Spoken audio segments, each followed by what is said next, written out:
그러면은요, 작가님, 그 시장이 계속 상승을 하려면 어떤 요인들이 더 필요할지가 궁금합니다. 근데 아무튼 지금 비트코인은 이런 또 글로벌 증시 위기에 참 수혜를 받고 있는 게 좀 확연히 드러나는 것 같습니다.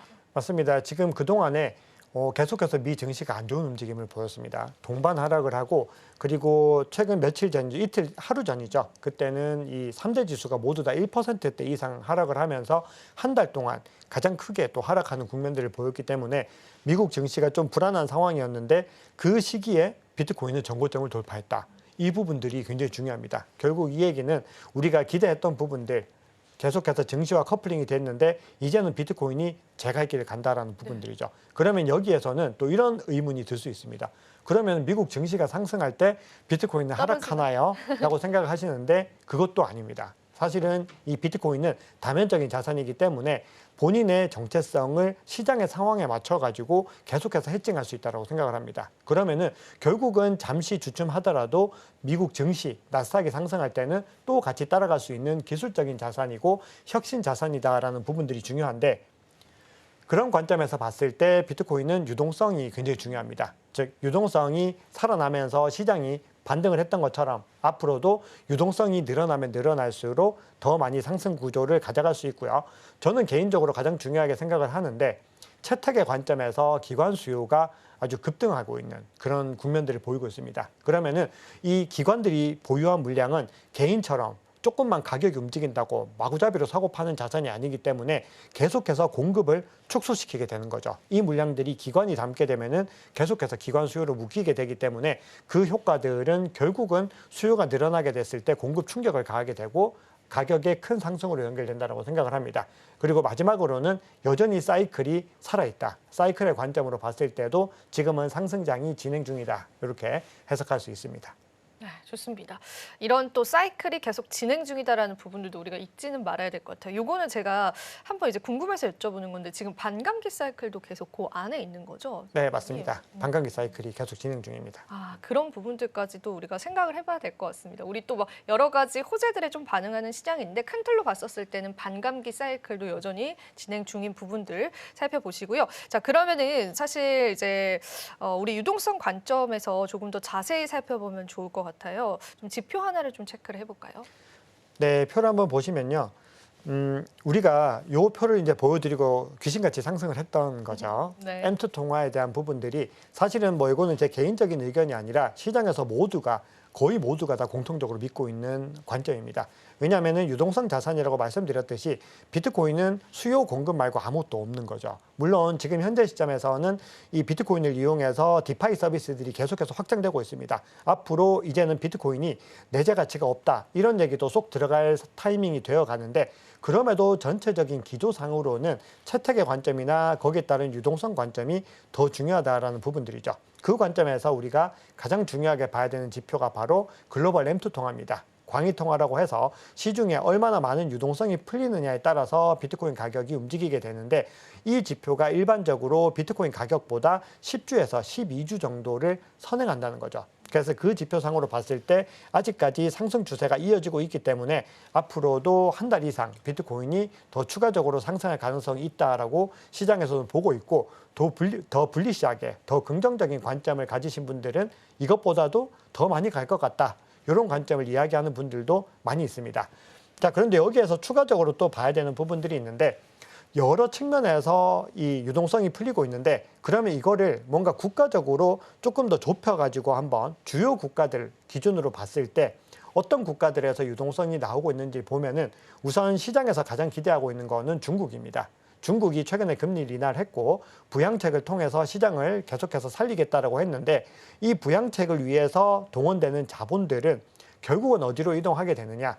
우리가 과거에 리먼 사태 때도 그렇고 코로나 사태 때도 경험을 해봤지만 실물 경제에 가는 것보다 자산으로 더 많이 간다는 거죠. 결국은 이 자본들은 자산 시장을 성장시키게 되는데 많이 활용을 하게 됩니다. 그리고 또 중요한 부분들은 이 연준의 스탠스인데요. 연준이 금리를 갖다가 아직까지 인할 어떤 조짐을 보이지 않고 있습니다. 그런데 최근에 이 대표적인 매파죠. 크리스토퍼 월러라고 하는 연준 이사는 만약에 관세가 10% 정도에서 봉합이 되면은 하반기에는 할 것 같다. 이렇게 매파인데도 뭔가 긍정적인 메시지를 던져줬는데요. 이 금리 인하 시기와 별도로 이 연준의 저금통이라고 불리죠. 영래포 계좌를 한번 살펴보면은 시중의 유동성이 이 연준으로 많이 빨려 들어갈 때, 즉 연준이 시중의 유동성을 흡수할 때 영래포, 이 저금통은 계속해서 증가하게 됩니다. 연준의 저금통에 자본이 빵빵하게 채워지는 거죠. 그런데 연준의 저금통이 계속해서 감소 추세를 이어가고 있습니다. 이 얘기는 연준이 금리에 대한 부분들을 아직까지는 뭔가 속 시원하게 흐름을 밝혀주지 않고 있지만, 그럼에도 연준의 계좌에서는 꾸준히 유동성이 공급되고 있다는 부분들이 중요합니다. 그리고 또 하나 중요한 부분들은 제가 앞서 강조드렸던 부분이죠. SLR 범위에 대해서 뭔가 그 부분들이 완화가 됐을 때는 미국의 채권을 가지고 가는 것들이 더 많이 은행들이 용이해지는데, 이것들을 또 연준에서 많은 의결권을 가지고 있다는 겁니다. 그럼 여러 가지 관점에서 봤을 때 앞으로 미국을 중심으로 한 유동성에 대한 부분들도 조심스럽지만 긍정적으로 볼 수 있다는 겁니다. 좋습니다. 자, 우리가 이제 추가적으로 어떤 관점에서 시장을 바라보면 좋을지 한번 짚어봤습니다. 자, 그러면은 일단 우리가 최근에 또 비트코인 상승을 이끌었던 요인 중에 기관 채택 이야기도 좀 굉장히 많이 나오더라고요. 기관들이 굉장히 이제 적립식 투자를 하고 있다, 이런 이야기까지도 제가 봤던 것 같습니다. 네, 오늘 아침 기사가 떴었죠. 예, 맞습니다. 네. 적립식 투자를 하고 있다. 굉장히 또 반가운 기사였는데 기관들의 움직임 한번 살펴볼까요? 자, 우리가 지금 시장에서 어떤 흐름들을 볼 때, 기관들의 추이를 볼 때 가장 주목해야 되는 거는 역시나 ETF입니다. ETF를 통해서 시장에서 계속해서 이 흐름들이 이어지고 있는데요. 최근에 13F라고 해서 SEC가 매 분기마다 발표하는, 즉 미국을 대표하는 기관들이 어떤 자산을 보유하고 있는지를 알 수 있는 이 보고서를 공개를 했는데, 여기 한번 살펴보시면은 ETF의 유입량이 늘어나는 것은 물론이고 특정한 주체들의 유입이 많이 눈에 띄고 있는데, 그 중에서도 비트파이넥스라고 하는 대규모 거래소입니다. 고래들이 주로 활동하는 이 비트파이넥스 리서치에서 보고서를 냈는데, 아부다비의 무바달라라고 하는 국부 펀드입니다. 이 회사가 계속해서 비트코인 현물 ETF, 그 중에서도 블랙락의 ETF를 갖다가 담고 있는 것들을 확인할 수 있습니다. 이 얘기는 우리가 계속해서 기대하고 있던 중동의 오일머니가 시장에 본격적으로 유입되고 있는 시그널로 볼 수 있기 때문에 시장에서는 긍정적인 시그널이다, 이렇게 보고 있는 거고요. 개인적으로 더 중요하게 보고 있는 거는 기업입니다. 사실 여러 가지 어떤 관점들 속에서 어떤 주체들이 더 중요한가, 이 부분들은 뭐 찬반의 논란들이 있을 수 있지만, 시장에서는 특정한 상장 기업들이 비트코인을 담는 이 흐름에 대해서 굉장히 주목하고 있습니다. 상장사들이 굉장히 많죠. 근데 이 회사들이 스트래티지가 성공한 사례들을 보면서 제2의 스트래티지가 되기 위해서 필사적으로 노력하고 있다는 겁니다. 그래서 2025년 흐름 한번 보시면은 기관보다는 이 상장 기업이 더 많이 매입한 걸 볼 수 있죠. 펀드라든지 다른 국가보다도 월등하게 많습니다.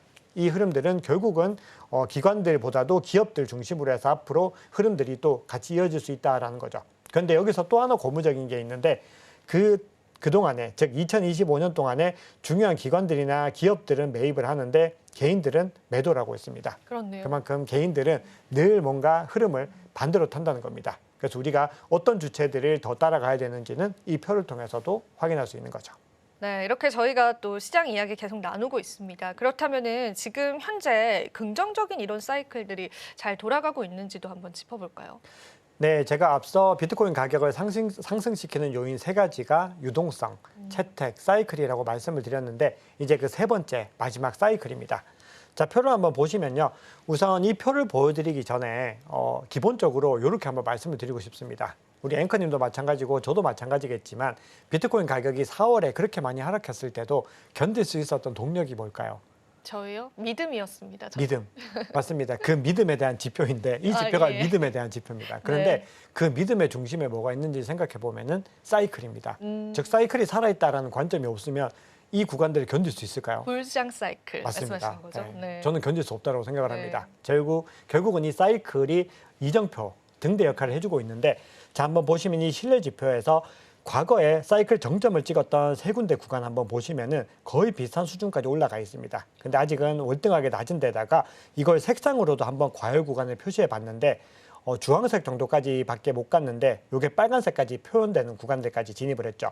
근데 이 지표보다 한 단계 더 가는 지표들, 가령 예를 들어서 이동평균선 배수에 대한 차트를 한번 살펴보시면은 이게 빨간색 가기 전에 수많은 색깔들, 파란색도 있고 녹색도 있고 다양한 색깔들이 있는데 그 구간들을 다 거쳐가야 되는데 아직까지 그 구간들이 나오지 않은 겁니다. 즉 우리가 전통적인 사이클이 계속해서 상승한다라는, 즉 유지가 되고 있다는 관점에서는 아직까지는 과열 구간에 진입하지 않았다. 이렇게 정리할 수 있습니다.